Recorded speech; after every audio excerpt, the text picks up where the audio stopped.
क्या आपने कभी सोचा है हजारों किलोमीटर दूर चल रही जंग आपके घर की दवा पर भी सीधा असर डाल सकती है। मिडिल ईस्ट में बढ़ते तनाव में अब तेल ही नहीं बल्कि दवाइयों की सप्लाई पे भी बड़ा असर देखने को मिल सकता है। और सबसे चौंकाने वाली बात यह है कि भारत की फार्मा इंडस्ट्री खुद 80 से 90% आयात पर निर्भर है। लोग पूछ रहे हैं कि क्या आने वाले दिनों में दवाइयों की किल्लत हो सकती है, क्या उनकी कीमतें बढ़ सकती हैं। नमस्कार, आप देख रहे हैं राजीव टाइम्स। मैं हूं आपके साथ अपूर्वा दर और इंडिया और वैश्विक स्तर के दवा बाजार पर देखिए हमारी ये चर्चित और खास रिपोर्ट। मामला सीधे तौर पर भारत की फार्मा इंडस्ट्री से जुड़ा हुआ है, जो कच्चे माल के लिए बड़े पैमाने पर विदेश पर निर्भर है। फार्मा उद्योग का एक बड़ा हिस्सा मिडिल ईस्ट, चीन और अन्य देश से आने वाले केमिकल और बाकी चीजों पर निर्भर करता है और इसी से चलता है। लेकिन अब रेड सी रूट पर बढ़ते तनाव और शिपिंग में जो बाधाएं आ रही हैं, उससे सप्लाई चेन टूटती हुई नजर आ रही है। जो माल पहले 30 से 40 दिन में भारत पहुंचता था, उसे अब 70 से 80 दिन लग रहे हैं। यानी ये शिपिंग कॉस्ट भी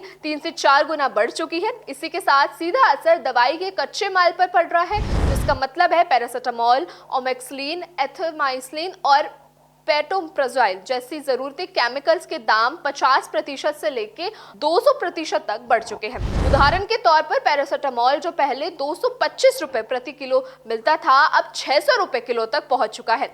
दवाइयों के कच्चे माल की कीमत में पिछले कुछ समय में तेजी से उछाल हमें देखने को मिल रहा है, जिससे पूरी फार्मा इंडस्ट्री लगातार डर के माहौल में जी रही है। उदाहरण के तौर पर दर्द निवारक पैरासिटामोल का दाम पहले जहां लगभग 225 रुपए प्रति किलो हुआ करता था, वे अब बढ़ चुका है और 600 रुपए तक पहुंच चुका है। इस तरह बाकी की चीजें, जहां पे कुछ दवाइयां 600 रुपए होती थी, उनकी कीमत 900 रुपए हो गई है। पेट्रोकेमिकल में इस्तेमाल होने वाली प्रोपलीन भी 1600 रुपए से बढ़कर 2100 रुपए किलो हो चुकी है। एंटीबायोटिक्स के दाम देखें तो 1100 रुपए से बढ़कर 1500 रुपए प्रति किलो पहुंच चुके हैं, जबकि एंटासिड 3600 रुपए से उछलकर 5000 तक पहुंच गया है, जो कि प्रति किलो के हिसाब से ये सारे दाम बढ़ते हुए नजर आए हैं। सबसे ज्यादा बढ़ोतरी कफ सिरप के इस्तेमाल में होने वाले कोडीन फॉस्फेट में देखी गई है, जो 150 रुपए से सीधे 400 रुपए तक पहुंच गया है। इस तरह 50% से लेकर 200% तक बढ़ोतरी देखने को मिली है, जिसमें दवाई उत्पाद और खर्चों पर बड़ा असर देखने को मिल सकता है।